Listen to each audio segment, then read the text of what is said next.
பரலோகத்தில் வாசமாயிருக்கின்ற எங்கள் பிதாவே, இரக்கமுள்ள எங்கள் தேவனே, உங்களை துதிக்கின்றோம், உங்களை சோத்தரிக்கின்றோம். பிதாவே, இரக்கமுள்ள தேவனே, உங்கள் நாமம் மகிமைப்படுவதாக. பிதாவே, இந்த நாளை கூட எங்களுக்காக கொடுத்து உங்களுடைய சித்தத்தையும் உங்களுடைய தயவையும் எங்களுக்கு கொடுத்த உங்கள் மிகப்பெரிய இரக்கத்திற்காக நன்றி. உங்களுடைய சத்தியத்திலே நிலைத்திருக்கத்தக்கதாக பிதாவே, இந்த நாளிலே நாங்கள் போதிக்கிறதற்கும் அதை கேட்கிறதற்கும் தயவு கூர்ந்து எங்களுக்கு உதவி செய்தீரே, அதுக்காக நன்றி. உங்களுடைய நாமம் பரிசுத்தப்படுவதாக. பிதாவே, உங்கள் குமாரனைப் போல உங்கள் குமாரனுடைய அடிச்சூட்டில் நடக்கிறதற்கு எங்களுக்கு ஆவிக்குரிய ஞானத்தை கொடுக்கும்படியாக வேண்டி செய்கின்றோம். பிதாவே, உங்களுடைய வீட்டிலே நாங்கள் எவ்விதமாக நடக்க வேண்டும் என்கிற இந்த காரியங்களை அறிவிக்கிறீரே. பிதாவே, உங்கள் வேத வாக்கியத்தின் மூலமாக அதற்காக நன்றி செலுத்துகின்றோம். பிதாவே, இந்த நாளிலே சகோதரர்கள் பிதாவே, உங்கள் வேத வாக்கியங்களை கேட்கறதுக்காக கூடி வந்திருக்க ஒவ்வொருவரையும் ஆசீர்வதியும். உங்களுடைய தயவானால் அவங்களுக்கு நல்ல புத்தியையும் இருதயத்தையும் உங்கள் குமாரனுடைய பிதாவே ராஜ்யத்திலே நீங்கள் எங்களை நினைத்து பார்க்கும்படியாக வேண்டி செய்கின்றோம். உங்களுடைய தயவு இருந்தால் பிதாவே, உங்களுடைய சித்தம் இருந்தால் எங்களை ஆசீர்வதியும். பிதாவே, நீங்கள் சகலத்தையும் உண்டாக்கி அதில் உள்ள யாவற்றையும் போஷிக்கிறீர், வழிநடத்துகிறீர். பிதாவே, உங்களை துதிக்கிறோம். பிதாவே, உண்ணுமாக எங்களை பிதாவை ஆசீர்வதித்து ஆவிக்குரிய பார்வையும் ஆவிக்குரிய ஞானத்தை கொடுக்கும்படியாக வேண்டி செய்கின்றோம். நல்ல போர் சேவகராக, நல்ல சீசனாக நாங்கள் வளருவதற்கு நீங்கள் தாமே உதவி கூறும்படியாக வேண்டி செய்கின்றோம். பிதாவே, இந்த ஓல்டேஜ் ஹோமில் இருக்க ஒருவரையும் ஆசீர்வதியும்.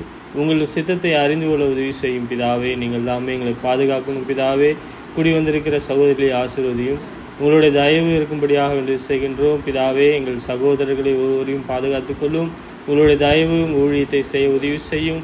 பிதாவே, இவங்க மட்டுமாக நீங்கள் எங்களுக்காக உதவி செய்தீர், அதுக்காக நன்றி. எங்கள் அப்பா அம்மாவை பாதுகாத்து அவங்களுக்கு தேவையான நன்மையை, ஆவிக்குரிய நன்மையை கொடுக்கும்படியாக வேண்டி செய்கின்றோம். உங்களுடைய இரக்கமானால் எங்களை பாதுகாத்து உங்களுடைய தயவிலை வாழ்வதற்கு அவங்களுக்கு உதவி செய்யும். இன்னும் உங்கள் ஊழியத்தை செய்ய, உங்கள் ஊழியத்தை நடத்தத்தக்கதாக உதவி செய்யும். அப்படிப்பட்ட இருதயத்தையும் ஞானத்தையும் கொடுக்கும்படியாக வேண்டி செய்கின்றோம். பிதாவே, இன்னுமாக பிதாவும் உங்கள் வேத வாக்கியங்களை பிரயாசப்பட்டு போதித்து வழிநடத்துகிற சகோதரருக்காக வேண்டி செய்கின்றோம். அவருக்கும் அவர் பிள்ளைகளுக்கும் பிள்ளையின் பிள்ளைகளுக்கும் அவங்களுடைய மனைவிக்காக வேண்டி செய்கின்றோம். நீங்கள் தாமே அவங்களை பாதுகாத்து அவங்க இன்னும் உங்களுடைய ஊழியத்தை கட்டுவிக்கும்படியாக உங்களுடைய தயவிலே பிதாவே இருக்கிறார்கள் என்று அறிந்திருக்கிறோம். உங்களுடைய சித்தம், உங்களுடைய தயவிலே நான் வாழ்வதற்கு உதவி செய்யும். உங்களுடைய சித்தமானால் ஒருவரையும் பாதுகாத்து பிதாவே, உண்மையுள்ள ஒவ்வொரு சகோதரருக்கு தேவையான நன்மையை செய்யும்படியாக வேண்டி செய்கின்றோம்.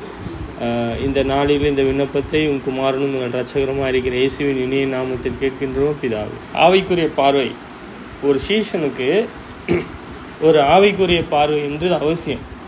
ஒரு சீஷன், ஒரு சீஷி யார்?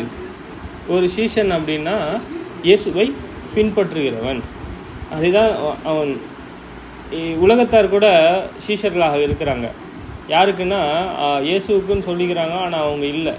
மெய்யாகவே அவங்க இயேசுவுக்காக அவங்க ஜீவிக்கலை. இங்கே பார்த்தீங்கன்னா அநேக போதனைகள் இருக்குது, கள்ள போதனைகள். ஞானஸ்தானம் ஏற்றால் மட்டும் போதும் அப்படின்னு சொல்லி. ஏன் அப்படி சொல்கிறேன்னா, நான் சொல்லக்கூடிய அந்த நித்திய ஜீவன் தேவனுடைய வார்த்தையிலேருந்து வருகிறது. அவங்க சொல்லக்கூடிய நித்திய ஜீவன் அவங்க சுயமாக வருது. தன் சுய மகிமையை தேடுகிறவன் என்னவா இருக்கிறான்? அனுப்பினவருடைய மகிமையை தேடுகிறதில்லை. இப்போது தன்னுடைய என்னை நீங்கள் புகழணும், நீங்கள் வரவேற்கணும், என்ன நீங்கள் இப்படி செய்யணுன்ட்டு நான் இப்படி பண்ணுறேன். நான் எதுக்காக நான் இப்படி தேவனுடைய வார்த்தையை போதிக்கிறேன் அப்படின்னா, தேவனுடைய வார்த்தையை அநேகர் எல்லோரும் கற்றுக்கொள்ளணும் இல்லையா? நீங்கள் இலவசமாய் பெற்றீர்கள், இலவசமாய் கொடுங்கன்ற. யாருக்கு கொடுக்கணும்? உண்மையுள்ளவர்கள் கொடுக்கணும். அதே போல் எல்லோருக்காகவும் தேவனானவர் மரித்தார். இயேசுவானவர் மரித்தார். தேவனானவர் இந்த உலகத்தில் இயேசுவை பிறப்பித்ததுக்கு காரணம், இந்த உலகத்தை பாவத்திலிருந்தும் சரி அவரை தேடத்தக்கதாக இயேசுவை அனுப்பியிருக்கிறார். அப்போ நம்ம என்ன செய்யணும்? என்னுடைய கடமை என்ன இல்லையா? அப்போது ஒரு இயேசுவை குறித்து, தேவனை குறித்து வெளிப்படுது. இருந்தாலும் அவர் சகல சத்தியத்தை அறிந்து கொள்வதற்கு ஏதுவாக என்னை தேவனான ஒரு கருவியாக பயன்படுத்த முடியும். அதுக்காக தான் நம்ம இங்கே பார்க்குறோம். இங்கே பார்த்தீங்கன்னா அநேகர் தவறாக இருக்கிறாங்க. அதை தான் நம்ம வாசிக்கிறோம். அவங்க எப்படி பேசுகிறாங்க அப்படின்னா கொலோசியர் 2:3-4 அவருக்குள் ஞானம், அறிவு என்பவைகளாகிய பொக்கிஷங்களும் அடங்கியிருக்கிறது. ஒருவனும் நயவசனிப்பினாலே உங்களை வஞ்சியாதபடிக்கு இதை சொல்லுகிறேன். ஒருவனும் வசனிப்பினாலே உங்களை வஞ்சியாதபடிக்கு இதை சொல்லுகிறேன். அவர் என்ன சொல்றாரு அப்படின்னா, தேவனுடைய இயேசு கிறிஸ்துவினுடைய இருதயம் அதுக்குள்ள ஞானம் இருக்கு, அறிவு இருக்கு. அப்போ என்பதுகளான அந்த பொக்கிஷம் இருக்கு, பெட்டகம். அந்த இருதயம் என்பது அறிவு, இந்த புதையெல்லாம் இருக்கக்கூடிய அப்படிப்பட்ட காரியங்களை நம்ம பூமியிலேருந்து எடுக்கிறாங்கல்ல. இப்போது அப்படிப்பட்ட ஞானம், அறிவு அந்த பெட்டகத்தில் என்ன இருக்கும், அந்த அறிவில் என்ன இருக்கும், அந்த இருதயத்தில் என்ன இருக்கும்? அறிவு இருக்குது, தேவ அறிவு இருக்குது, தேவ ஞானம் இருக்குது.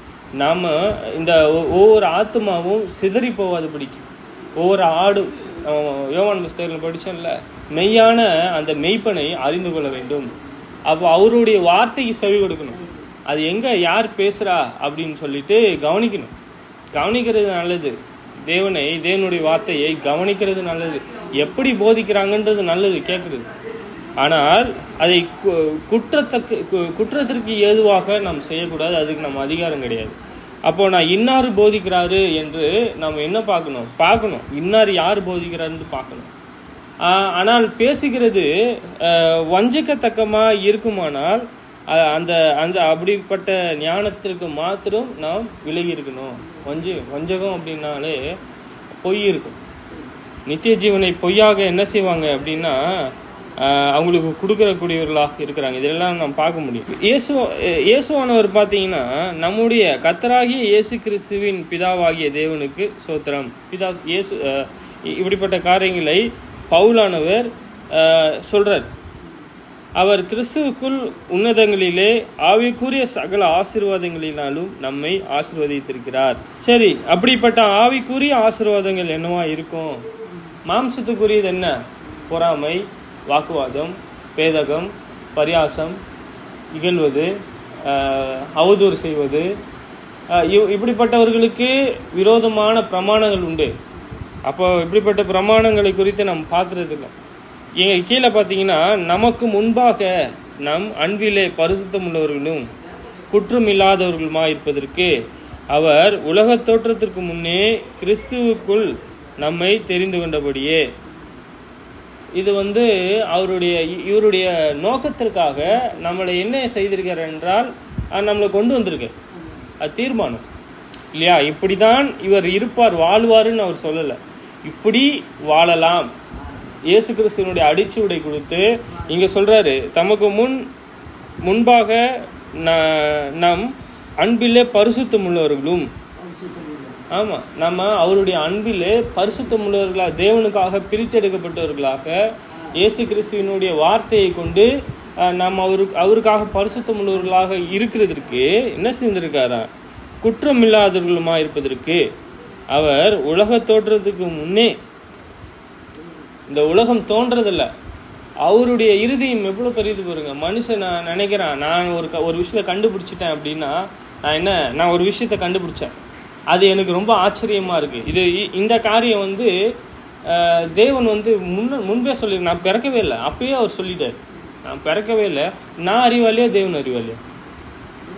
தேவன் தான் அறிவாளி. அப்போது இந்த மனுஷங்க சொல்கிற காரியங்கள் என்னவா இருக்கும்? அது பைத்தியமாக இருக்கும் இல்லையா? நம்ம படிக்கிறோம்ல, கொரிந்து புஸ்தகத்தில் படிக்கிறோம்ல. அப்போது யாருக்கு எப்படிப்பட்ட தேவனுடைய ஞானம் பைத்தியமாக இருக்குது? தேவனுடைய ஞானம் யாருக்கு? 1 கொரிந்தியர் 2:12 சொல்கிறார்ல, 12:14, ஓகேவா? ஜென்ம சுபாவமான மனுஷனே தேவனுடைய ஆவிக்குரியவைகளை ஏற்றுக்கொள்ளான். அவைகளுக்கு பைத்தியமாக தோன்றும். அவைகள் ஆவிக்கேட்ட பிரகாரமாய் ஆராய்ந்து நிதானிப்படுகிறவர்கள் ஆனதால் அவைகளை ஆராயவும் மாட்டான். இது பாருங்க, ஜென்ம சுபாவம் உள்ள மனுஷன், ஆவிக்குரிய மனுஷன் அப்படின்னா தேவனுடைய கற்பனைகளை கை கொள்றவன். ஜென்ம சுபாவம் உள்ள மனுஷன்னா எப்போ பிறப்பிக்கப்பட்டானோ எப்படி ஒரு அந்த அறிவு தேவ அறிவு இல்லாமல் பிறந்தானோ, அது அவன் அந்த அறிவில் வளரணும் இல்லையா? அந்த அறிவு இல்லாமல் பிறந்தானோ அப்படியே இருப்பான் இல்லையா? அவன் அந்த ஜென்ம சுபாவம் என்றால் அவன் மாம்சத்துக்கு ஏற்றபடியே வாழக்கூடிய மனிதன் இல்லையா? ரெண்டாவது, தேவனுடைய ஆவிக்குரியவைகளை ஏற்றுக்கொள்ளான். ஏன் ஏற்றுக்கொள்ள மாட்டான்? அவைகள் அவங்களுக்கு பைத்தியமாய் தோன்றும். அப்போ இந்த காரியங்கள் சிலர் கேட்குறாங்கல்ல, அவங்களுக்கு என்னவா இருக்கும் தெரியுமா? கண்டுக்க மாட்டாங்க, பேச மாட்டாங்க. அப்போ இப்படிப்பட்ட காரியங்களை கவனிக்க மாட்டாங்க. இப்படிப்பட்டவங்க எல்லாம் பைத்தியமா இருக்கும். அவைகள் ஏன் அப்படின்னா, ஆவிக்கேற்ற பிரகாரமாய் ஆராய்ந்து நிதானிக்கப்படுகிறவைகளானதால் அவைகளை அறியவும் மாட்டான். அது ஆராய வேண்டியது இருக்கு. அதுக்கு ஆமா, அதை அறியணும், ஆராயணும், அதை கேட்கணும். இப்படியும் இவ்வளோ செய்கிறதுனால அந்த சோம்பேறி அதை செய்கிறது இல்லை இல்லையா? அது செய்கிறது இல்லை. அதனால அது பைத்தியமாக இருக்கு அவனுக்குன்ற. ஆவிக்குரியவன் எல்லாவற்றையும் ஆராய்ந்து நிதானிக்கிறான். ஆனாலும் அவன் மற்றவர்களினாலும் ஆராய்ந்து நிதானிக்கப்படான். சரி, இங்கே ஞானம் தன்னுடைய வீட்டை கட்டி 7 தூண்களையும் சித்தித்து, ஞானம் அறிவு, தேவனுடைய ஞானம் அறிவு ஞானம். அந்த ஞானம் தன் வீட்டை கட்டி, இப்போ இது புரிஞ்சுங்க. ஞானம், நான் ஒரு காரியத்தை அறிந்திருக்கிறேன், ஒரு காரியத்தை தெரிந்திருக்கிறேன் அப்படின்றதுக்கு ஒரு ஒரு பூமிக்குரிய ஒரு உதாரணம். இந்த ஃபோனை நான் அறிந்திருக்கேன், எப்படி பயன்படுத்தணும், எப்படி யூஸ் பண்ணணும்னு நான் அறிந்திருக்கேன். அது அறிவு. இந்த ஃபோனை நான் பிரித்து பார்த்தேன் என்றால் உணர்ந்து கொள்ளுதல். பிரித்து பார்த்துட்டு ஒன்றோடு ஒன்று சேர்ப்பேன் என்றால் உணர்ந்து கொள்ளுதல். அப்போது இது பிரிப்பேன்னா அது உணர்ந்து கொள்ளுதல் இல்லையா? ரைட்டா? இப்போது ஞானம் இங்கே அறிந்து கொள்வதற்கும் உணர்ந்து கொள்வதற்கும் நடுவில் வர்றது தான் அறிவு, விஸ்டம். இப்போ தன் வீட்டை கட்டி, அது எப்படி கட்டுறாரு பாருங்க. ஒரு வீட்டை ஒரு மனுஷன் எப்படி அந்த வீட்டை கட்ட முடியும்? ஒரு பிளான் இருக்கணும். அந்த பிளானில் இப்படி இங்கே இருக்கணும், இங்கே இருக்கணும், ஒரு மூளைக்கல் வைக்கணும், மூளைக்கல்லேருந்து ஒரு அஸ்திபாரம் ஒரு கல்லாக இருக்கும். நம்மளே தேவனானவர் எப்படி வைத்திருக்கிறார் ராஜ்யத்தில்? இயேசு கிறிஸ்து மூளைக்கல் இல்லையா? அப்போஸ்தலர்கள் அஸ்திபாரமாக இருக்காங்க. கிறிஸ்துக்குள்ளாக உண்மையுள்ளவர்களாக இருக்கும்போது அவங்க மறிக்கிறாங்கல்ல. அவங்க கிறிஸ்துக்குள்ளாக மறிக்கிறாங்கல்ல. எப்போ? பூமிக்குரிய வகையில் மறிக்கல.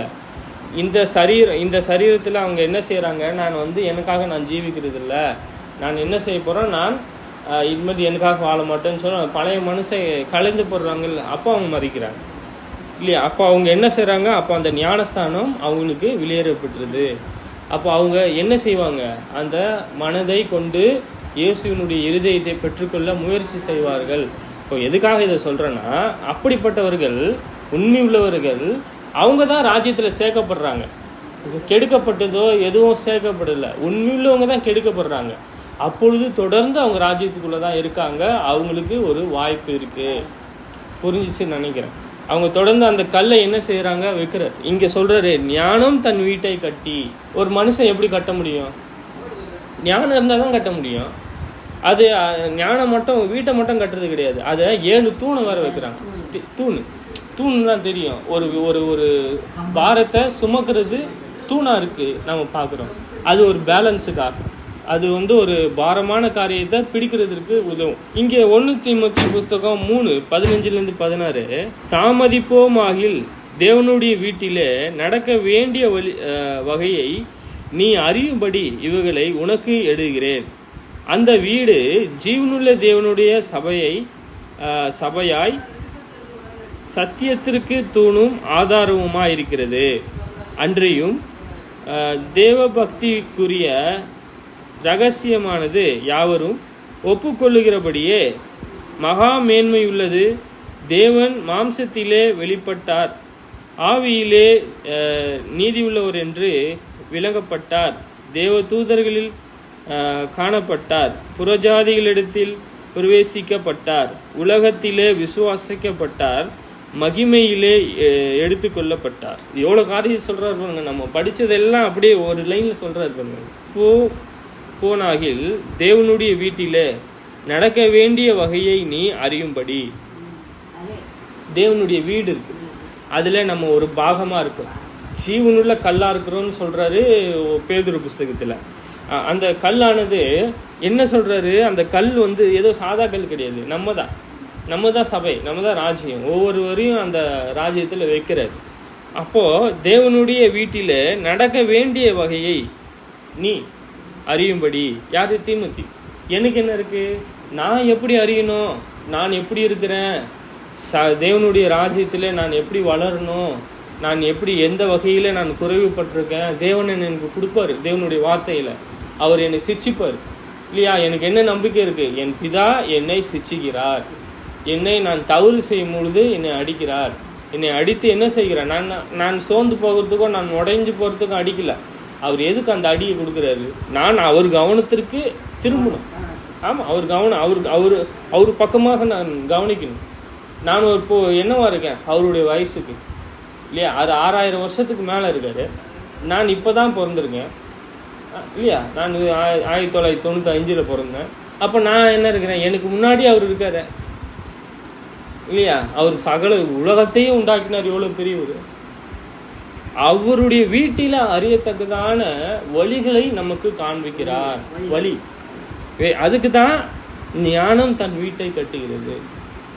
நான் பிதாவினுடைய வீட்டிலே எப்படியாக நடக்கணும் அவருக்கு உபதேசிக்கிறேன் இல்லையா? அவருக்கு உபதேசிக்கிறாரு. அந்த உபதேசம் நாம் எடுத்துக்கொள்கிறேன். நீங்கள் எப்படி நடக்கணும் இவைகளை உனக்கு எழுதியிருக்கிறேன். அதுக்காக தான் எழுதுறாரு. அது அந்த வீடு ஜீவனுள்ள தேவனுடைய சபையை சத்தியத்திற்கு தூணும் ஆதாரமாய் இருக்கிறது. சத்தியமானது என்ன? சில பேர் கேட்டால் தேவனுடைய வார்த்தை அப்படின்வாங்க. அது உண்மைதான், தேவனுடைய வார்த்தை தான். எப்படிப்பட்ட வார்த்தை, அதுதான் பொருள். இங்கே ஜீவனுள்ள அந்த வீடு ஜீவனுள்ள தேவனுடைய சபை. அந்த வீடு ஜீவனுள்ள தேவனுடைய சபை. நம்ம தான் அந்த ஆலயத்தில் இருக்கிறோம். ஒவ்வொருவரும் நீதி உள்ளவர்கள், ஒவ்வொரு பரிசுத்தவான்கள், ஒவ்வொருவராக தேவனானவர் அது மேலே வைக்கிறார் இல்லையா? அப்போ அந்த வீடு ஜீவன் உள்ளது. ஏன் ஜீவனானது என்னன்னு நம்ம படிச்சிருக்கோம்.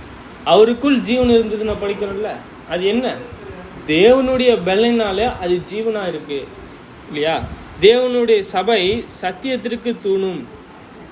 நம்ம சொன்னல, எதனால அது நிக்குது? சத்தியத்தினால. சத்தியம் என்ன? தேவனுடைய வார்த்தை, உண்மையுள்ள அந்த வார்த்தை, பிரமாணம். அந்த சத்தியத்திற்கு தூணும். அது தூணுனா ஒன்றை தாங்கக்கூடிய ஒரு காரியமாக இருக்கு, ஆதாரமாக இருக்கிறது. ஆதாரம்னா என்ன தெரியுமா? ஒரு சம்பவத்தை பார்த்ததற்கு சாட்சிகள். தேவனுடைய ஆதாரத்தை கண்டு, ஆதாரத்திற்காக இயேசுவே இந்த உலகத்திற்கு தேவன் அனுப்பியிருக்கார். நிறைய அற்புத அடையாளங்கள் செய்திருக்கார். இவர் தேவனுடைய மனுஷன் இல்லையா? இப்போ நான் போகிறேன், இதை குறித்து நீங்கள் கவலைப்படாதீங்க, நேற்று நான் படித்தேன். ஏன் உங்கள் மனசு கலங்குது? கலங்காது. நான் ஒரு நாள் வருவேன்னு சொல்லியிருக்காரு. அதுதான் கடைசி எக்காலம் துணிக்கும். அப்போ தேவ தூதர்கள் வருவாங்க, இயேசு கிறிஸ்து வருவார், புறப்பட்டு வருவார்.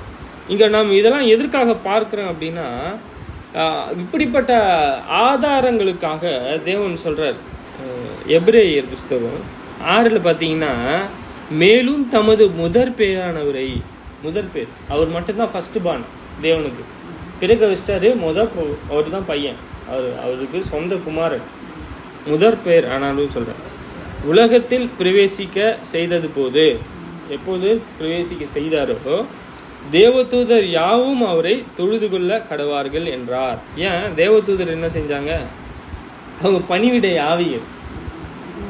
அவங்க பணிவிடை ஆவிகள் இங்கே கூட இருக்கலாம், நம்மளை பாதுகாக்கலாம். சபைக்கு ஒரு சபையானது இருந்துச்சுன்னா அந்த சபைக்கு ஒரு தூதன் இருக்கிற நியமிக்கப்பட்டிருக்கான்னு சொல்றாரு. சரி, இங்கே பார்த்தீங்கன்னா அந்த வார்த்தை மாம்சமாகி அந்த வார்த்தை ஆதியிலே தேவனிடத்தில் இருந்தது. அந்த வார்த்தை மாம்சமாகி, மாம்சம்னா இந்த சரீரத்தில் வந்தது. கிருபையினாலும் இரக்கத்தினாலும் சத்தியத்தினாலும், சத்தியம்னா தேவனுடைய வார்த்தை, நிறைந்தவர்களாய் தமக்குள்ளே வாசம் பண்ணினார். அவருடைய மகிமையை என்ன செஞ்சாங்க?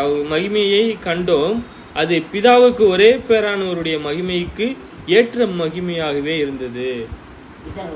ஆமா, அவரை நான் பிதாவை கண்டதில்லை. பிதா எப்படி இருப்பாருன்னு தெரியாது. அவர் எப்படி அன்பா இருப்பாரு, எப்படி இரக்கமா இருப்பாரு, என்ன இருப்பாருன்னு தெரியாது.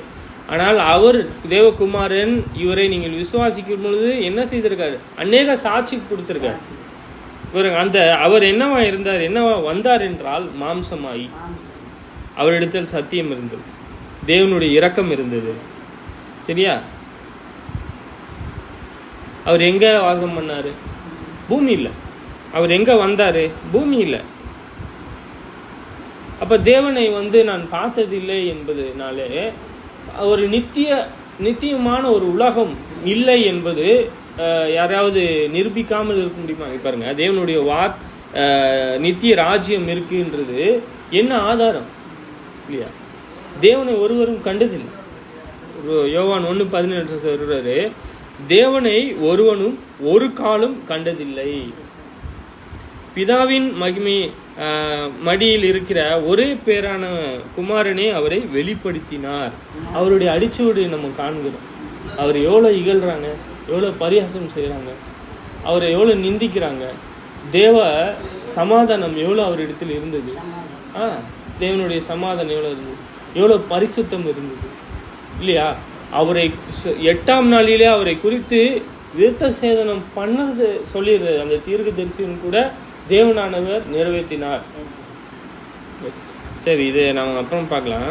இப்போ இதெல்லாம் நம்ம ஏன் பார்க்குறோம் அப்படின்னா, தேவனானவர் நிறைய அவரை குறித்து சாட்சி கொடுத்துருக்காரு, நித்திய ராஜ்யத்தை குறித்து சாட்சி கொடுத்துருக்காரு, இயேசுவை பின்பற்றுவதற்கு முழுது நமக்கு நித்திய ஜீவன் இருக்குன்னு நிறைய சாட்சி கொடுத்துருக்காரு.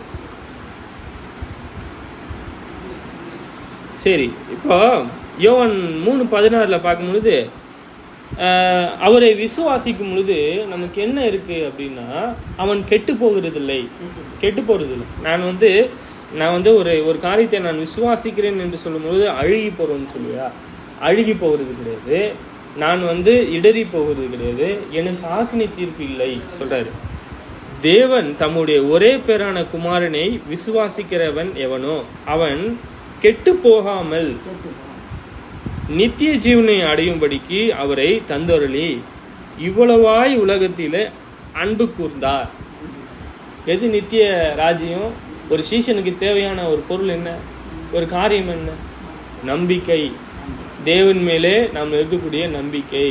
தேவன் ஒருவர் இருக்கிறார், தேவன் எனக்கு நன்மை செய்வார், தேவன் அவருடைய குமாரனுடைய சாயிலை என்னை உருவாக்குவார் என்கிற முதலாவது அந்த நம்பிக்கை இருக்கும் இல்லையா? ரெண்டாவது, அவருடைய வார்த்தையை நான் நம்பி அவருடைய விசுவாசித்து நான் சம்மதிக்கணும். இதுதான், வேற எதுவுமே கிடையாது. அவர் கேட்கல. அப்போ இந்த காரியங்களை இங்க சொல்றாருல்ல, வேற என்ன சொல்றாரு இங்க பாருங்க. அதே தான், அந்த வீடு ஜீவனுள்ள தேவனுடைய சபையாக சத்தியத்திற்கு தூணும் ஆதாரமா இருக்கிறது. யாரு சபைக்கு தூணுமா இருக்காரு, ஆதாரமா இருக்காரு இல்லையா? இயேசு இல்லையா? இப்போ அஸ்திபாரம் அப்போஸ்தலர்கள், அது மேலதான் நம்ம இருக்கிறோம். ஆனால் ஒரு பில்டிங்க்கு எது அங்க மூலஸ்தானமா இருக்கு இல்லையா? அதுவே அங்க கெடுக்கப்படக்கூடாது. அந்த மூளைக்கல்லே அங்க கெடுக்கப்படலையே இல்லையா? அப்போஸ்தலர்னா அந்த 12 பேர் இருந்தாங்கல்ல, நம்ம அந்த 12 சீஷர்கள் இருந்தாங்க, அவங்க தான் அப்போஸ்தலர்கள். சரி, அவங்க குறித்து நம்ம அதிகமாக அப்புறமா பார்க்கலாம். அப்போ அந்த சபையானது என்னவா இருக்குன்னா, சத்தியத்திற்கு தூணும் ஆதாரமாக இருக்கிறது. யார் இங்கே சபைக்கு தலை?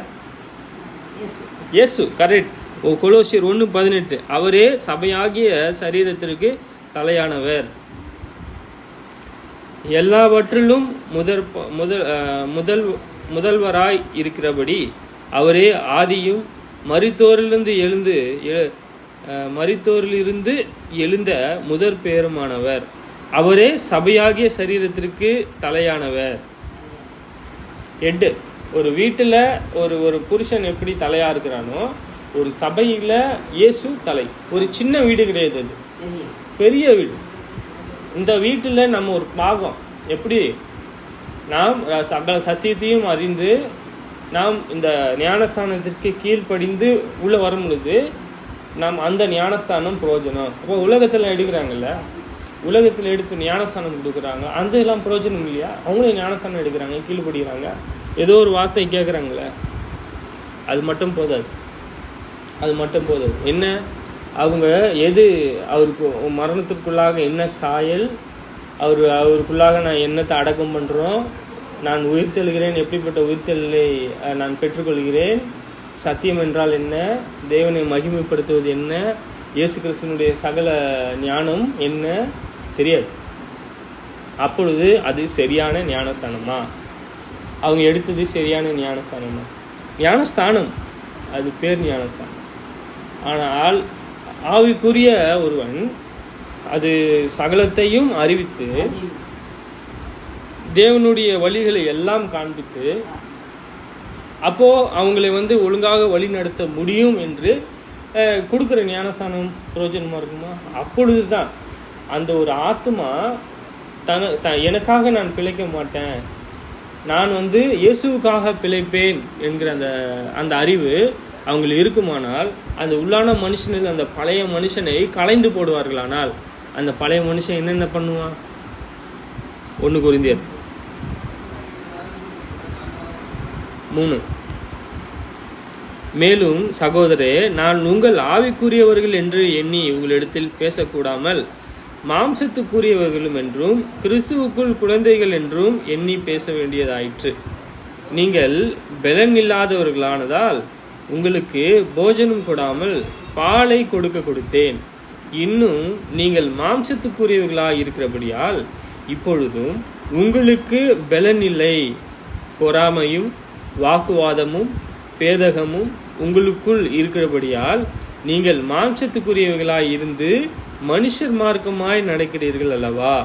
ஒருவன் தன் பவுலை சேர்ந்தவன் என்றும் வேறொருவன் நான் அப்போலோவை சேர்ந்தவன் என்றும் சொல்லுகிறபடியால் நீ மாம்சத்துக்குரியவன் அல்லவா? பவுல் யார்? அப்போலோ யார்? கர்த்தர் அவனுக்கு அருள் அளித்தபடியே நீங்கள் விசுவாசிக்கிறதற்கு ஏதுவாயிருக்கிறது. ஊழியக்காரனானேன், நான் நட்டேன், அப்போலோ நீர் பாய்ச்சினான், தேவனோ விலை செய்தார். இங்க ஒரு சகோதரர் இருக்கிறாங்க, ஒரு சபை இருக்கு. அந்த சபையில் சொல்றாரு, அநேகர் வேறு விதமாக நடக்கிறாங்க, மனுஷனை பின்பற்றுறாங்க. மேலும் சகோதரரே, நான் உங்களை ஆவிக்குரியவன் என்று எண்ணி பேசலன்ற. நீங்கள் ஆவிக்குரியவன் தேவனுடையவைகளை என்ன செய்யறான்? ஆராய்ந்து நிதானிக்கிறான், படிச்சோம் நம்ம இல்லையா? அப்போ எண்ணி உங்களுடனே பேசக்கூடாமல் பேசல. அப்ப யாரு? மாம்சத்துக்குரியவன் என்றும் குறியவன். அவன் தன் சுபாவம் உள்ள மனுஷனுக்கு சுபாவமான மனுஷனை போல அவன் செய்யறான். கிறிஸ்துவுக்குள் குழந்தைகள் என்று எண்ணி பேச வேண்டியாயிற்று சொல்றாரு. நீங்கள் பலன் இல்லாதவர்களானதால், பலன் இல்லை, ஆவிக்குரியவனுக்கு தான் நிறைய பலன் இருக்கும். இங்க சண்டை போடுறதுக்கு சொல்லல. அவர் ஆவிக்குரிய வார்த்தைகளை ஏற்றுக்கொள்ளக்கூடிய காரியங்கள். அப்போ அவங்க ஏற்றுக்கொள்ள முடியாதவங்களா இருக்காங்க. உங்களுக்கு போஜனம் கொடாமல், சாப்பாடு கொடுக்கல, அவங்களுக்கு ஆவிக்குரிய வகையில சாப்பாடு கொடுக்கல. அவங்க என்ன கொடுத்தாரு? குழந்தை இருக்குல்ல, அதுக்கு எப்படி கொடுத்தாரு? பால் கொடுத்தாரு. பால் இப்போ ஒரு குழந்தை கறி சாப்பிட்டா என்ன ஆகும்? விக்கிக்காத, சிக்கிக்கும்ல, தொண்டையில சிக்கிக்கும். ஃபர்ஸ்ட் உள்ளே போகாது, அது ஃபர்ஸ்ட் நாக்கிலேயே அது காரம் எடுத்துரும் இல்லையா? அது அப்படியும் மீறி தொண்டைக்குள்ள போயிடுச்சுன்னா என்ன ஆகும்? விக்கி செத்துரும். சரி, உங்களுக்கு பலன் இல்லை, அந்த அளவுக்கு பலன் கிடையாது சொல்றாரு. பொறாமையும் வாக்குவாதமும் பேதகமும் உங்களுக்குள் இருக்கிறபடியால். என்னது? மாம்ச மனுஷன் எப்படி இருக்கிறான்? மாம்சமான மனுஷன் எப்படி இருக்கிறான்? பொறாமையும் பேதகமும், சரி, பொறாமையும் வாக்குவாதமும். வாக்குவாதம் பண்றாங்கல்ல, நம்ம பேசி சண்டை வலிப்பாங்க. அப்படிலாம் மாம்சத்துக்குரியவன். அவனுக்கு தேவனுக்கு ஏற்றபடி அவன் வாழ்றது இல்லை. அவனுக்கு தெரியாது, அவனால் முடியாதுன்ற.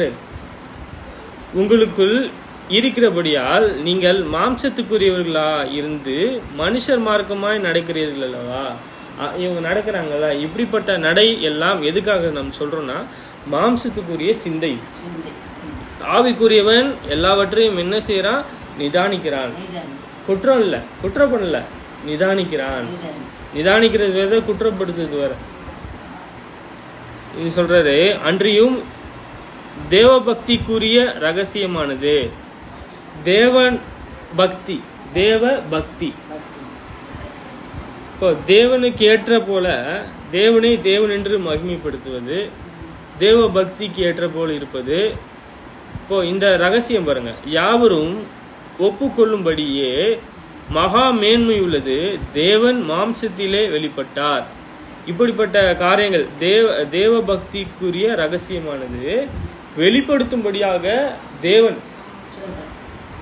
மாம்சத்துல வந்தார் சொல்றாரு. அப்படிதான் சொல்றாரு, தேவ மாம்சத்திலே வெளிப்பட்டார். யார் வந்தது? அவர் தேவனா இருந்தார். யாரு? இயேசு தேவனா இருந்தார். அவர் சிருஷ்டிகர் இல்லையா? எல்லாம் அவர் மூலமாக உண்டாயிற்று. அவரை கொண்டும் அவரை கென்றும் சகலமும் உண்டாயிற்று. எது ஒன்றும் அவரால் உண்டாகாமல் இல்லை. அவர் தான் ஆதியில இன்னும் அந்த தேவனோடு இருந்தார். சரி, இப்போ அவர் மூலமாய் உண்டாயிற்று என்றால் அந்த தேவ பக்திக்குரிய ரகசியமானது வெளிப்பட்டது. நான் தேவன் மேலே அந்த தேவனை நான் மகிமைப்படுத்துவது, தேவனுக்கு பயந்து நடப்பது. தேவன் சொல்றாரு, இது அடிப்படைன்ற இந்த காரியம் அடிப்படை. தேவன் மேல பக்தியா இருப்பது அடிப்படை. அப்ப என்ன பூரணம்? இயேசுவை போல வெளிப்பட்டார்ல, அவரை நான் நம்புறதே அடிப்படை தான். அவருடைய இருதயம் எப்படி இருந்துச்சு, மனம் எப்படி இருந்துச்சு, அதுதான் பூரணம். இயேசுவினுடைய மனம். யாவரும் ஒப்புக்கொள்ளும்படியே மகா மேன்மையும் உள்ளது. தேவன் மாம்சத்திலே வெளிப்பட்டார், ஆவியிலே நீதி உள்ளவர் என்று விளங்கப்பட்டார். யாரு? இயேசு. ஆவியில நீதி உள்ளவராக விளங்கப்பட்டார். அவர் தேவனுடைய நீதினா தேவனுடைய பிரமாணத்தின்படி செய்வது இல்லையா? நீதி. ஆவியில நீதி உள்ளவராக விளங்கப்பட்டார். ஆவிக்குரியதுன்னா பூமிக்குரிய வகையில் அவர் காண்பிக்கல எதையும். அவர் பரிசேயர்கள் வந்தாங்க, நீங்க ஓய்வு நாளில் இப்படிப்பட்ட கட்டளையை மீறீங்களே, உங்களுக்கு நல்லதா? அவங்க புறம்பா செய்யறாங்க. நான் நீ எழுந்து நடன்னு தான் சொன்னேன், அதுல என்ன ஆயிடுச்சு? எந்த காரியத்தை கொண்டு என்னை கொலை செய்ய தேடுறீங்க என்று. நீ செய்த நற்கிரியினால உனக்கு கொலை செய்ய பார்க்கல. நீ மனுஷனா இருக்க தேவனுக்கு சமமாக்கினியே, அதனாலதான் கொலை செய்ய தேடுறோன்றாங்க. இப்போ எழுந்து நட. ஒரு குஷ்டரோகிய சொல்றாரு, நீ எழுந்து நட அப்படின்றான். நடன்னு சொன்னாரு, அவன் நடந்தான். ஒரு குருடன் கண்ணு தெரியல, கண்ணு தொடுறாரு, ஒரு சேத்தை உண்டாக்கி வைக்கிறாரு, கண்ணு வந்துடுச்சா? இப்போ இது என்ன பாவம்? நீங்க ஒரு ஆடு குழியில் இருந்தா தூக்க மாட்டீங்களா? தூக்குறீங்களே. ஒரு மனுஷனை பிடிச்சி என்ன செய்யறீங்க? விருத்த சேனை செய்யறீங்கல்ல, அது பிதாக்கள்னால உண்டானதுன்ற. இப்படிப்பட்ட காரியங்களே சொல்றாரு. அவர் பூமிக்குரிய வகையில நடக்கல. சரி, அவரு இப்ப பாருங்க, தேவனுடைய வீட்டில எப்படி உண்மையாக நடக்கணும்? தேவ பக்தி என்றால் என்ன இல்லையா? நம்ம அழைக்கப்பட்ட அழைப்புக்கு எப்படி பாத்திரவனாக நடக்குது? நாம் தேவன் மேலே எப்படி நம்பிக்கையா இருப்பது, அதுதான் பார்க்கிறோம். ஆவியிலே நீதியுள்ளர் என்றால் விளங்கப்பட்டார். தேவதூதர்களால் காணப்பட்டார் இல்லையா? பணிந்து கொள்ள கடவார்கள்.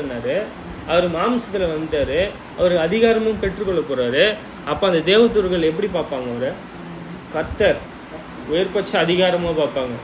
ஒரு தேவனா தான் இருந்தாரு, ஆனால் இங்க வரும் பொழுது உயர்பட்ச அதிகாரம் உள்ளவர் இல்லையா? அந்த அதிகாரம் ஒரு நாள் பிதா கிட்ட கொடுத்துருவார். சகலத்தையும் வழி நடத்துறது அவன் பிதா தான். புறஜாதிகளிடத்திலே பிரசங்க பண்ணப்பட்டார், உலகத்திலே விசுவாசிக்கப்பட்டார், மகிமையிலே ஏற்றுக்கொள்ளப்பட்டார். உயிர்த்தெழுந்தாருன்றாங்க. மகிமையில அது மகிமை தானே இல்லையா? உயிர்த்தெழுவது மகிமை தான். பிதாவினாலே தான் அவர் உயிர்த்தெழுந்தார். நாம் உயிர்த்தெழுவது இயேசுவால். நம்மளை அவரை விசுவாசிக்கிறவங்க நித்திய ஜீவனை அடைவாருங்கன்ற இல்லையா? ஒரு புறஜாதிகளுக்கு தேவனை நம்பினவங்களுக்கு தேவனுடைய பிள்ளைகள் யூதர்களுக்கு அவர் வெளிப்படுத்தினாலும் அவங்க கேட்கல, எல்லாரும் அவர் ஏற்றுக்கொள்ளல. அதனால என்ன ஆயிற்று? எந்த சந்ததி முன்னாடி போகுது? பாவி பேசிக்கல்ல. இங்க 2 பேரும் உங்களுக்கு முன்பாக ஆசீர்வதிக்கப்படுவாங்கன்றாரு, உங்களுக்கு முன்பாக ராஜ்யத்துக்கு போவான்றாரு. இவங்க 2 பேரும் புறஜாதி, தேவனுடைய பிள்ளைகள் இல்ல. வேசிக்கல்லனையும் புறஜாதியும் என்ன செய்யறாங்க? இவங்க 2 பேரும் உங்களுக்கு முன்பாக பரலோக ராஜ்யம் போவாங்கன்ற.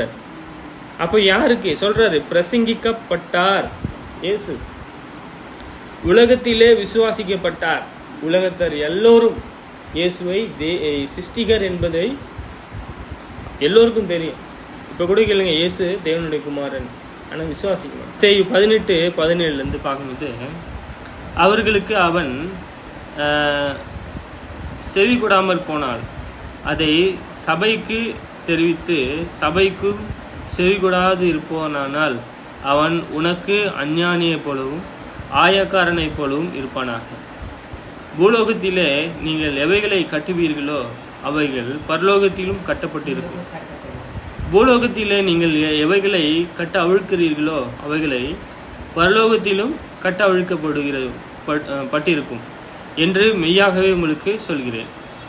அல்லாமலும் உங்களில் 2 பேர் தங்கள் வேண்டிக் கொள்ள போகிற எந்த காரியத்தை குறித்தாலும் பூமியிலே ஒருமனப்பட்டு இருந்தால் பரலோகத்திலே இருக்கிற என் பிதாவினால் அது அவர்களுக்கு உண்டாகும் என்று உங்களுக்கு சொல்கிறேன்.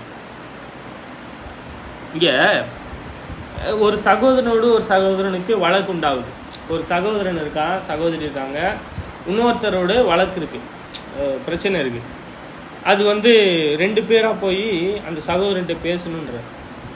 நீங்க பேசும் பொழுது அந்த சகோதரனுடைய இறுதியும் உடைந்து போய் அவன் பின்னாடி போயிட்டான்னா கஷ்டம், இடறி போயிடுவான்.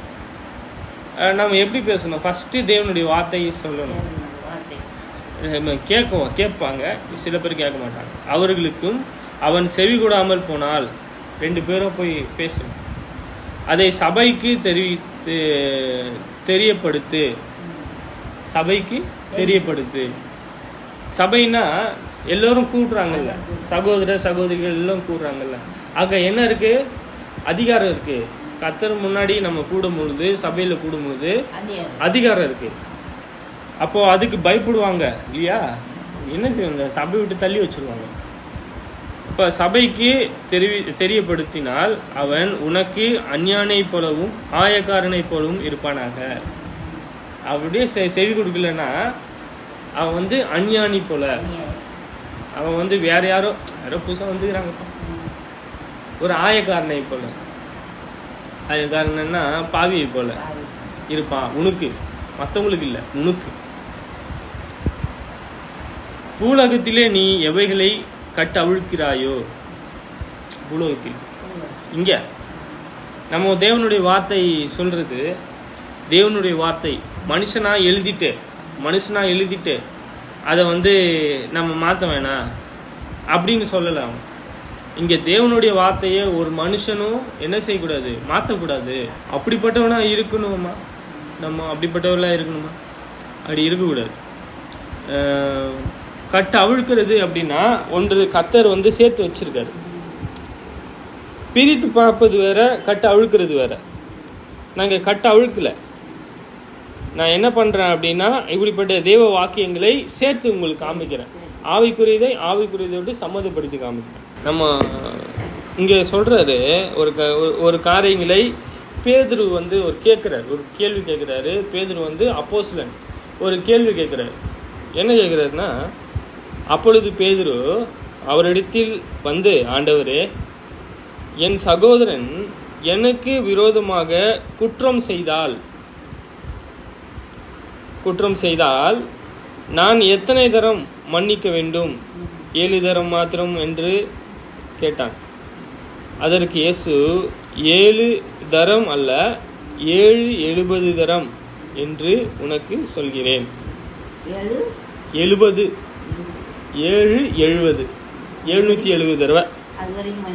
ஆமா, அது வரையும் யாராவது ஒரு சகோதரன் குற்றம் பண்ணுவாரா சொல்லுங்க? இப்போ நம்ம வாழ்க்கை முழுசா அப்படியே மனுஷனே இருக்க வேண்டியது தான், வேறு வழியே கிடையாது. இப்போ நான் ஒரு சின்ன கணக்கு போட்டேன். இப்போ இவர் இப்படி சொல்கிறாருன்னு, என் வாழ்க்கையில் ஒரு 20 வருஷம் எவ்வளோ துன்பப்பட்டிருப்பேன்னு அறிந்திருக்கிறேன் தேவனுடைய வார்த்தை.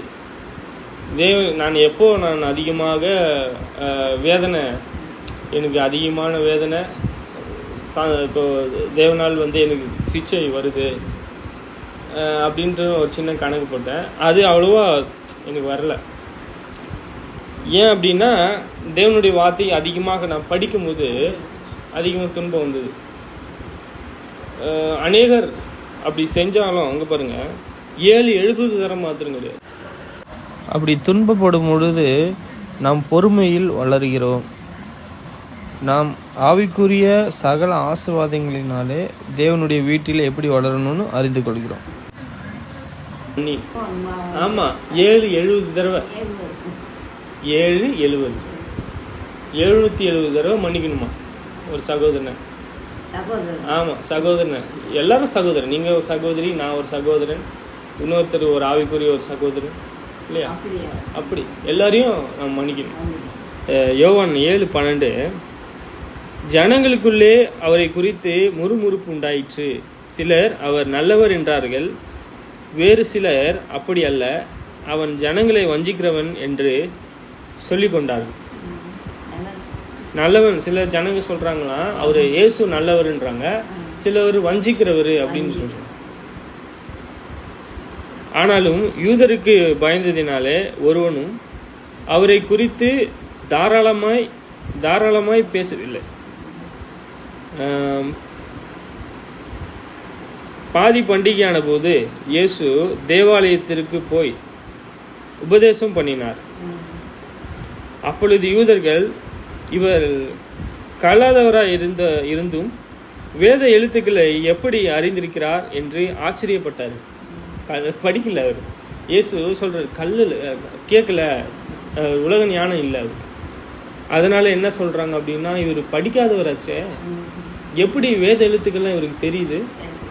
அவர் பயிற்சி செஞ்சிருக்காங்கல்ல. இயேசு அவர்களுக்கு பிரதியுத்தரமாக, என் உபதேசம் என்னுடையதாயிராமல் என்னை அனுப்பினவருடையதாயிருக்கிறது. அவருடைய சித்தத்தின்படி செய்ய மனதுள்ளவன் எவனோ அவன் இந்த உபதேசம் தேவனால் உண்டாயிருக்கிறதோ நான் சுயமாய் பேசுகிறேனோ என்று அறிந்து கொள்வான். பாருங்க, அவர் படிக்காதவர், அதனால் அவர் கேட்குறாங்க, அங்கே பேசிக்கிறாங்க. இவர் கல்லாதவர், எப்படி வேத எழுத்துக்களை அறிந்திருக்கிறாரு? சரி, அவர் படிக்கல தான், உண்மை சொல்கிறார். நான் இப்படி தான் இருக்கிறேன். ஆனாலும் யூதர்களுக்கு அவர் பிரதியுத்தரம் சொல்கிறார் பாருங்க. இயேசு அவர்களுக்கு பிரதியுத்தரமாக சொல்கிறார், என்னுடைய உபதேசம் நான் சொல்கிறேன்ல, நான் பேசுகிறேன்ல, அது எதுவுமே என்னோடது கிடையாது. ஆமாம், என்னுடையதாக இராமல் என்னை அனுப்பினவுடையது பிதாது. அவருடைய சித்தத்தின்படியே செய்ய மனதுள்ளவன் எவனோ, நான் பேசுகிறேன்ல, அவன் இந்த உபதேசம், நான் அவர் பேசுகிறது உபதேசம் தேவனால் உண்டாயிருக்கிறதோ நான் சுயமாய் பேசுகிறேனோ என்று அறிந்திருக்கிறான். நான் என் முழுசாக நிச்சயமாக நம்புறது, நான் விசுவாசிக்கிறது, தேவனுடைய இயேசுவானவர் சொல்லக்கூடிய காரியம், இயேசுவானவர் சொல்லக்கூடிய எல்லா உபதேசமும் தேவனால் உண்டாயிருக்கு. நமக்கு என்ன இருக்கு? நித்திய ஜீவன். நான் அறிந்து கொள்ள வேண்டும். அவர் சுயமாக பேசலை, அவர் சுய மகிமையை தேடல. அவர் சில வஞ்சகமுள்ள ஆவிகள், வஞ்சகமுள்ள மனிதர்கள் தான் இப்படிப்பட்ட காரியங்களை போதிக்கிறாங்க.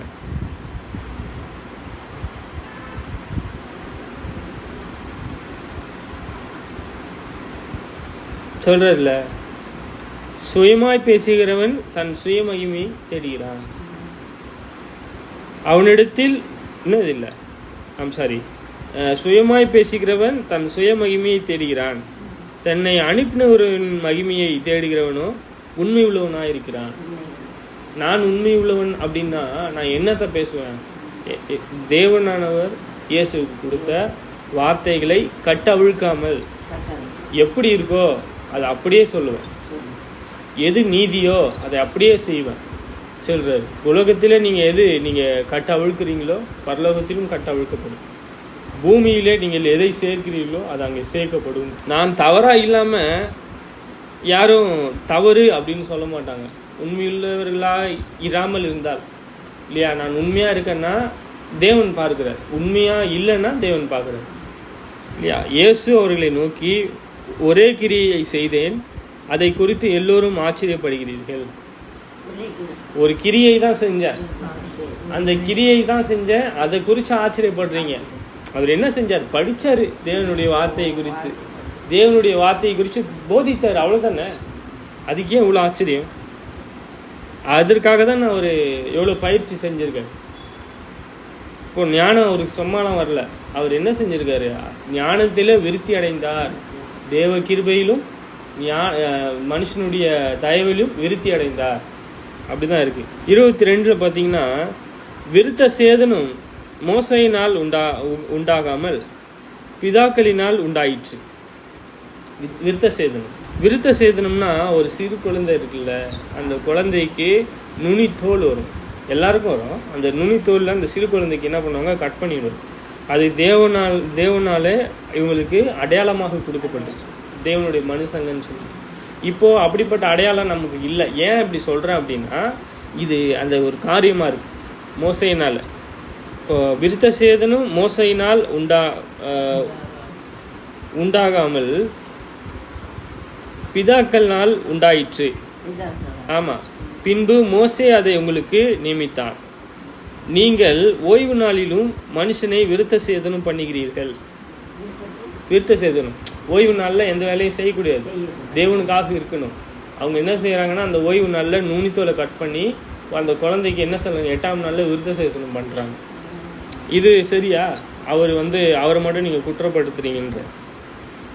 மோசையின் நியாயப்பிரமாணம் மீறப்படாதபடிக்கு ஓய்வு நாளின் மனுஷன் விருத்த சேதனம் பெறலாம் என்றால், நான் ஓய்வு நாளிலே ஒரு மனுஷனை முழுவதும் சுத்தமாக்கினதினாலே என் மேல் எரிச்சலாக இருக்கலாமா? நீங்கள் ஓய்வு நாளில் நீங்கள் ஒரு மனுஷனுடைய நுனித்தோலை கட் பண்ணுறீங்க இல்லையா? என்ன செஞ்சார்? நான் ரெஸ்ட் எடுக்கிற, நீங்கள் தேவனுக்காக நீங்கள் பிரித்தெடுக்கப்படுற அந்த நாளில் நீங்கள் நுனித்தோலை கட் பண்ணி வேலை செய்கிறீங்க. நான் அவர் எதுவுமே எழுந்து நடந்தான் சொன்னேன், அதுக்கு போயிட்டு என் மேலே எரிச்சலாக இருக்கலாமான்னு கேட்குறாரு. கூடாது இல்லை. அப்போ அவங்க எப்படிப்பட்ட நிலம்? அவங்க நல்ல நிலம் கிடையாது. அவங்க பாரம்பரியத்தினால வாழ்கிறவங்க, பாரம்பரியத்திற்காக இருக்கிறவங்க. அவங்க பார்த்தீங்கன்னா, அவங்க செப்பு குடம், சொம்பு வெளிப்புறமாக சுத்தமாக இருக்கணுன்ட்டு அதிகமாக தேடுவாங்க யூதர்கள். இவங்களுக்கு தேவன் தான் கொடுத்தாரு இதை. இருந்தாலும் ஜீவாதிபதி இருக்கிறார்ல, ஒளியாக இருக்க இல்லைங்க, ஏன் மனுஷனுக்கு ஒளியாக இருக்கிறாருன்னு சொல்கிறார். அவரிடத்தில் சத்தியம் இருக்குது. விசுவாசிக்கிறவன் எவனும் நித்திய ஜீவனை அடைவான், கெட்டு போக மாட்டான் இல்லையா? அவனுக்கு ஆக்கினை தீர்ப்பு இல்லைன்னு சொல்கிறோம்ல. லூக்கா 8:15-23. அவங்க நல்ல நிலம் கிடையாது. நல்ல நிலம் இந்த இருதயம், இந்த ஏதோ பூமிக்குரிய இருதயத்தை சொல்லலை அவர். இந்த மாதிரி நிலத்தை சொல்லலை அவர், நம்மளுடைய இருதயத்தை சொல்கிறார். நல்ல நிலத்தில் விதைக்கப்பட்டவர்கள் வசனத்தை கேட்டு அதை உண்மையும் நன்மையுமான இருதயத்திலே காத்து பொறுமையுடனே பலன் இருக்கிறார்கள். நல்ல நிலம் பொறுமையா எப்படி விளையும்? நல்லா விளையும்ல. அப்போ அது பொறுமையுடனே பலன் இருக்கிறார்கள். பலன் ஒரு கனி கொடுக்குறாங்க எல்லாத்துலேயும். தேவனுக்கே பிரியமான கனி இருக்கு. ஏன் ஒருவனும் விளக்கை கொளுத்தி அதை ஒரு பாத்திரத்தினாலே மூட மாட்டான். கட்டிலின் கீழே வைக்க மாட்டான். உள்ளே பிரவேசிக்கிறவர்கள் அதனை வெளிச்சத்தை காணும்படிக்கு அதை விளக்கத்தண்டின் மேல் வைப்பான். இது எப்படின்னா, ஒரு விளக்கை கொளுத்தி, ஒரு விளக்கு கொளுத்துறோம், வீட்டில் விளக்கு கொளுத்தி வைக்கிறோன்னா எல்லாரும் பார்க்குற மாதிரி தானே வைப்போம். அப்படி பார்க்காத மாதிரி உள்ளத்துக்கு வைப்போமா? ஒரு கட்டில் அடியில் வைப்போமா? ஏதாவது குண்டானத்துக்கு போட்டு மூடுவோமா? மூட மாட்டோம். ஏன்னா அது பார்க்குற மாதிரி வைக்கும் போது தான் எல்லா கண்ணுக்கும் வெளிச்சமாக இருக்கும். இப்போது அப்படிப்பட்டவனாக இருக்கணுன்ற, வெளிச்சம் உள்ளவனாக இருக்கணும். இங்கே பார்த்தீங்கன்னா வெளியரங்கமாகாத ரகசியம் இல்லை. வெளியரங்கமாக டிரான்ஸ்பரண்டாக ஓப்பனாக வெளியரங்கமாகாத ரகசியமும் இல்லை, அறியப்படாத மறைபொருளும் இல்லை. மறைவான ஒரு பொருள் எதுவும் கிடையாது. அதனால் நீங்கள் கேட்கிற விதத்தை குறித்து கவனியுங்கள். உள்ளவன் எவனோ அவனுக்கு கொடுக்கப்படும். நீங்கள் கேட்குறீங்கல்ல தேவனுடைய வார்த்தையை, நீங்கள் எப்படி கேட்குறீங்க கவனிக்கணுன்ற. ஏன்? அவனுக்கு உள்ளவன் எவனோ அவனுக்கு கொடுக்கப்படும். அவன் தான் வச்சிருக்கானே, அவனுக்கு ஏன் திருப்பியும் இல்லாதவனுக்கு கொடுக்கலாம்ல? அவனுக்கு இருக்கிறவனுக்கு கொடுக்குறேன்றார். அவனுக்கு 30% தான் இருக்குன்னா 60 கொடுக்குறாரு, 60% தான் இருக்குன்னா 100 கொடுக்குற கம்ப்ளீட். சரியா? உள்ளவன் எவனோ அவனுக்கு கொடுக்கப்படும். இல்லாதவன் அவன் தனக்குண்டென்று நினைக்கிறதும் அவனிடத்திலிருந்து எடுத்துக்கொள்ளப்படும் என்றார். இது இல்லாதவனுக்கு ஏங்க எடுக்கிறீங்க? அவன் அதை வச்சு என்ன செய்ய போறான்? இல்லாதவனுக்கு உள்ளதும் எடுத்துக்கொள்ளப்படும். என்ன இருக்கோ அதை எடுத்துருவார். நம்ம என்ன செய்யணும்? தேவனை தேவன் என்று மகிமைப்படுத்த வேண்டும். நாம் தேவனுடைய வீட்டிலே நடக்க வேண்டிய வழியை அறிவதற்கு தேவனுடைய ஞானம் நமக்கு தேவை இல்லையா?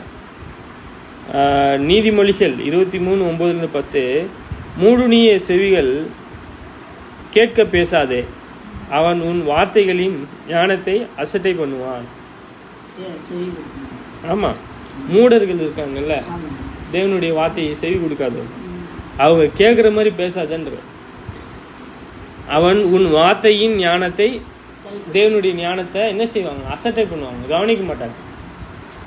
பூர்வ எல்லைக்குரிய மாற்றாதே, திக்கற்ற பிள்ளையினுடைய நிலைகளை அபகரிக்காதே.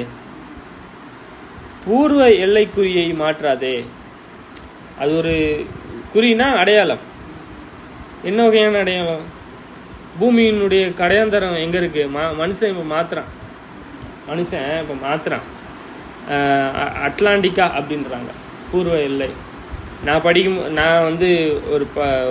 படிக்கும்போது ஒரு இடத்துல கேட்டேன், சவுத் போல் அப்படின்னாங்க. பூமியின் ஆரம்பம் சவுத் போல் அப்படின்னா, பூமியின் முடிவு நார்த் போல் அப்படின்னாங்க. இப்போ அட்லாண்டிக்கா சவுத் போல் மத்தியன்றான். அதை யார் போய் பார்த்தா? இதுதான் அது.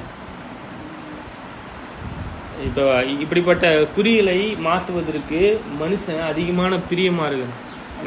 நான் பார்க்கும்போது இது மத்தியம், ஃபஸ்ட்டு ஸ்டார்டிங், இந்த பூமி இதுதான் ஸ்டார்டிங்கான ஒரு பகுதி, தொடக்கமான பகுதின்னா முடிவறியும். இது அட்லாண்டிக்கா.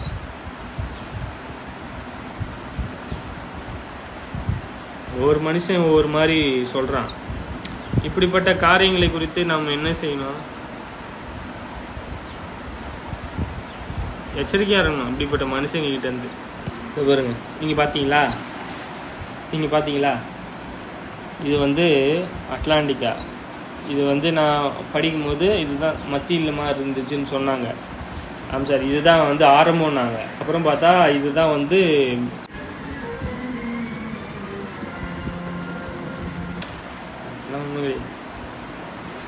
பார்க்குறீங்களா? இப்படிப்பட்ட மனுஷங்களை சொல்கிறாங்கல்ல, மாற்றி ஒரு சயின்டிஸ்ட் இன்னைக்கு ஒன்று சொல்லுவார், நாளைக்கே வேறு மாற்றிடுவார். அப்போது அவர் ஒரு ஆய்வு எடுப்பாங்க. அந்த ஆய்வின் முடிவு 100% வந்திருக்கும். இது எல்லாமே மிஷின் இருக்குல்ல, ஒரு இயந்திரமான ஒரு காரியத்தினால பகுத்து பார்க்குறாங்க. அப்படிப்பட்ட காரியங்களில் நம்ம வந்து என்ன சொல்லக்கூடாது, 100% நம்மளால் நம்ப முடியாது. சத்தியம்னா தேவனுடைய வார்த்தை தான் சத்தியம். அதனால தான் நமக்கு நித்திய ஜீவன். நமக்கு சுகபலன் கிடைக்குது, மாத்திரை சாப்பிட்றோம், வரோம், போகிறோம், பார்க்குறோம் அப்படின்னா அந்த காரியங்கள் வந்து தற்காலிகமானது. அதனால நித்திய ஜீவன்லாம் கிடையாது. மாம்சம் வேணால் இருக்கலாம், நம்மளுடைய ஆய்வு கூறுகள், ஆய்வு முடிகள் சொல்லறதுக்கு உதவியாக இருக்கும். இந்த மனுஷன் வந்து தன் சுயஞானத்தில் இருக்கிறதுனால நம்ம அந்த மனுஷனை நம்ப முடியாது முழுசா 100%. இயேசுக்குள் ஞானம், அறிவு என்கிற பொக்கிஷம் அடங்கியிருக்கிறது. யாருக்கு? அவருக்குள், இயேசுக்குள். அப்போ அவரை நம்ப முடியுமா? நம்ப முடியும். அவருக்குள் ஞானம் இருக்குது, தேவனுடைய அறிவு இருக்குது, என்பவர்களாகிய பொக்கிஷங்கள் எல்லாம் அடங்கியிருக்கு. சரி, ஒருவனும் நயவசனிப்பினாலே உங்களை வஞ்சியாதபடிக்கு இதை சொல்லுகிறேன். நயவசனிப்பு பேசுகிறது இச்சகமாக இருக்கும், ரொம்ப கவர்ற மாதிரி பேசுவாங்க. இப்போ இவங்க எப்படி பேசுகிறாங்க பாருங்க, பேசுகிறதுக்கு அப்படியே சம்மதிக்கிற மாதிரியே இருக்கும். ஒரு மனுஷன் சொல்கிறான், இந்த காரியம்தான் வந்து இது பார்க்குறீங்களா, இந்த காரியம்தான் ஆஸ்திரேலியா இருக்குல்ல, அந்த நாட்டில் அந்த கடல் தொடக்கமாக இருக்கான். இங்கேருந்து உலகத்துக்கு முடிவு வரும் அப்படின்ட்டு இந்த மனுஷன் சொல்கிறான். ஆனால் வந்து இதை நிறைய பேர் நம்புகிறாங்க. ஒரு மனுஷன் என்ன சொல்கிறாங்கன்னா, இந்த பூமியினுடைய மத்தியமானது குறிகள் இருக்குல்ல, இந்த குறிகள் அட்லாண்டிக்கா இங்கேருந்து தான் ஆரம்பிக்குது, அட்லாண்டிக்காவிலேருந்து தான் ஆரம்பிக்குது ஒரு மனுஷன் சொல்கிறான். இன்னொரு மனுஷன் சொல்கிறான் இதுதான் மத்தியமாக இருக்குது அப்படின்னு சொல்கிறான். எதை நம்புறதுன்னு தேவன் சொல்கிறாரு பாருங்க. என்ன சொல்கிறாரு? பூர்வ எல்லைக்குறியை மாற்றாதே, பூர்வ எல்லைக்குறியை மாற்றாதே. இதுதான் இந்த குறியை வந்து மாற்றக்கூடாதுன்ற. பூர்வத்தில் ஆதியில் சொல்லப்பட்ட காரியங்கள் இருக்குல்ல, அது மாற்றாத. ஒரு நிலம் இருக்குன்னு வச்சுங்களேன், ஒரு நிலத்தில் வந்து ஒரு கோடு போட்டு ஒரு பகுதியாக பிரித்து கொடுத்துருப்பாங்க, இன்னொருத்தருக்கு வந்து பகுதியாக பிரித்து கொடுத்துருப்பாங்க. இன்னொருத்தர் போய் என்ன பண்ணுறாரு, அந்த குறியை மாற்றிடுறாரு. அப்படி பண்ணக்கூடாது. பூர்வ எல்லைக்குறியை மாற்றாதே. பிரித்து கொடுத்தது தான். தேவன் சொல்கிறாரு, என்ன சொல்கிறாரு, இந்த பூமியின் கடையாந்தரம் எங்கே இருக்குன்னு மனுஷனுக்கு தெரியாதுன்ற. தெரியல, ஆனால் வந்து மனுஷன் தெரியும்னு கண்டுபிடிக்கணும்னு நினைக்கிறான்.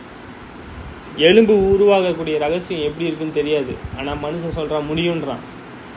ஆனால் கண்டிப்பாக முடியாது. பூர்வ எல்லைக்குறியை மாற்றாதே, திக்கற்ற பிள்ளையினுடைய நிலங்களை அபகரிக்காதே. திக்கற்ற பிள்ளைகள் அந்த பொருளை எடுத்துக்காத. சரி, இப்போ இப்படிப்பட்ட மனுஷன் இருக்கான்ல, கொடுமையான மனுஷன், துன்மார்க்கமான மனுஷன், அவனுக்கு நம்ம போதனை செஞ்சாலும் அவனால் ஏற்றுக்கொள்ள முடியாது. நீதிமொழிகள் 9:12 சொல்றாரு, ஞானம் உள்ளவனுக்கு போதகம் பண்ணு, ஞானம் உள்ளவனுக்கு அவன் ஞானத்திலே தேர்வான். நீதிமானுக்கு உபதேசம் பண்ணு, அவன் அறிவிலே விருத்தி அடைவான். தேவனுடைய அறிவில் கர்த்தருக்கு பயப்படுதலே ஞானத்தின் ஆரம்பம். நம்ம பயப்படுறோம்ல, நடுங்குறோம்ல, அதுதான் ஆரம்பன்ற. பரிசுத்தரின் அறிவு. என்னாலே உன் நடைகள் பெருகும், உன் ஆயுசின் வருஷங்கள் விருத்தியாகும். சரி, கர்த்தருக்கு அறிவு இருக்கு, பெரிய அறிவு. அது நமக்கு அதை ஆராய முடியாது. அவர் என்ன கொடுத்துருக்காரோ அதை தான் நம்ம, மறைவானது தேவனுக்குரியது. தேவனுடைய ஞானத்தை அறிந்து கொள்கிறோம். அவர் எப்படியாக மகிமைப்படுத்தணும். நான் பயப்படுகிறது ஆரம்பன்ற இல்லையா, கர்த்தருக்கு பயப்படுகிறேன். கர்த்தர் தேவன், இவர் மட்டும்தான் சிருஷ்டிகர், இவர் மாத்திரம் சகலமும். இயேசுவை இந்த உலகத்தில் அனுப்பிச்சார், இதுதான் ஆரம்பன்ற. என்னாலே உன் நடைகள், யாரால? தேவனால. இங்க ஞானம் பேசுது. ஞானத்தால என்ன சொல்றாரு, தன்னுடைய நடைகள் பெருகும். உன் ஆயுசின் வருஷங்கள் விருத்தியாகும். ஏன்னா துன்மார்க்க சீக்கிரமாக செத்துடுறான். நீதி உள்ளவன் என்ன ஆகிறான், கொஞ்ச நாள் ஆள்றான் தேவனை மகிமைப்படுத்தி, அது விருத்தியாகுன்ற. நீ ஞானியில் உனக்கென்றே ஞானியாய், நீ பரியாசக்காரனால் நீயே அதன் பலனை அனுபவிப்பாய் என்று சொல்லியிருக்கிறது. சில பேர் ஞானினா உனக்காகவே நீ ஞானமாக இரு, மற்றவங்களுக்காக ஞானமாக இருக்காத அப்படின்னு சொல்கிறாங்க. சில பேர் சொல்கிறாரு, நீ ஞானியானால் எப்படி ஞானமாகறான், தேவனுடைய வழிகளை நடக்கிறான். நீ பரியாசக்காரனா ஞானமாக இருந்தால் பரவாயில்ல, நீ பரியாசக்காரனா இருந்தான்னு வச்சுக்க, நீயே அதன் பலனை அனுபவிப்பான்றது. அந்த பலன் என்ன சொல்றாரு, பொய்யரா இருக்காங்கன்னு வச்சுங்களேன், பொய் சொல்றாங்கன்னு வச்சுங்களேன், 2ஆம் மரணமான அக்னி கடல். ஒரு மரணம் கிடையாது, செத்துறான் அதுலயே, 2வது மரணமான அக்னி கடல். அப்போ பொய் சொல்றவங்கன்னா ஸ்பெஷல் தானே. அப்போ நம்ம நிச்சயமான காரியங்களை தேடும் பொழுது இப்படிப்பட்ட அபாயத்தை காணும் பொழுது என்ன செய்யுது, நம்ம மனசு பதறது இல்லை. இயேசுவை கண்டு அந்த யூதர்கள் பயந்தாங்கல்ல, நீ தேவனுடைய குமாரனா, நீ கிறிஸ்துவா சொல்லு, நீ மேசியாவா, ஆம்ட்டார். நான் நீங்கள் சொல்கிறபடி தான் சட்டை கிழிச்சிங்கனாங்க. என்ன ஆச்சுன்னு தெரியல. ஏன் தேவனுடைய குமாரன்னு சொன்ன பிறகு அவங்களுக்கு கீழ்ப்படியணும்ல. கீழ்ப்படிய மாட்டேன்னா என்ன ஆகும், நான் யாருக்கும் செவி கொடுக்க மாட்டேன், நான் தான் அப்படின்றாங்கல்ல. அவங்க மோசையினுடைய ஆசனத்தில் எப்படி உக்காஞ்சி ஆளுகை செய்கிறாங்கன்னு நினைக்கிறாங்க. ஆனால் அங்கே ராஜா இருக்கார், பூமிக்குரிய ராஜா இல்லை, ஆவிக்குரிய ராஜா. அவங்களுடைய பலன் அவங்களுக்கு கண்டிப்பாக கிடைக்கும். நாம் நீதி உள்ளவர்களாக நடக்கும்போது நமக்கு என்ன தேவன் ஆசீர்வதிக்கிறாரோ அது கண்டிப்பாக கொடுக்கும். ஜெயம் கொள்ளுகிறவனுக்கு என்ன சொல்கிறாரு, அவரோடு வீட்டிலிருந்து ஆளுகை செய்வதற்கு அருள் கொடுக்குறேன், அருள் செய்கிறேன்னு சொல்கிறேன். அவரோடு, இயேசுவோடு அருள் செய்கிறேன். இயேசு இருக்காருல்ல, நான் ஜெயம் கொள்கிறேன், என் ஓட்டத்தில் முடிச்சிட்டேன், இயேசு கிறிஸ்துவினுடைய இருதயத்தை பெற்றுக்கொண்டேன், இருதயத்தை பெற்றுக்கொண்டேன், நான் அவருடைய சாயல் எல்லா சாயலையும் வளர்ந்துட்டேன் அப்படின்னா எனக்கு என்ன செய்வார், அவர் அருள் செய்கிறார். அவரோடு நான் ஆளுகை செய்ய, இதெல்லாம் அற்பமாக தான் இருக்கும். ஜெபம் பண்ணலாமா? ஜெபம் செய்வோம். பரலோகத்தில் வாசமாயிருக்கின்ற பிதாவே, இரக்கமுள்ள தேவனே, உங்களை துதிக்கின்றோம் பிதாவே, உங்களை மகிமைப்படுத்துகின்றோம்.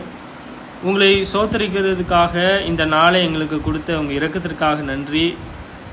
உங்களை பிதாவே நாங்கள் அறிந்திருக்கிறோம் பிதாவே. உங்களுடைய வீட்டிலே நாங்கள் எப்படி நீதியாக வளர வேண்டும், நடக்க வேண்டும் என்கிற காரியத்தை நீங்கள் அறிவித்திருக்கிறீர்.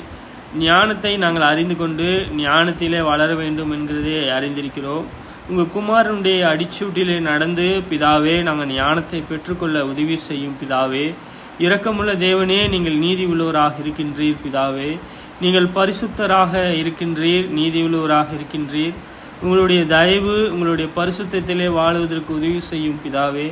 நீங்கள் தான் பிதாவே இந்த நாளிலே எங்களுக்காக ஜீவனையும் சுவாசத்தையும் கொடுத்து உங்களை தேடத்தக்கதாக எங்களுக்கு ஞானத்தை கொடுத்திருக்கிறீர் பிதாவே.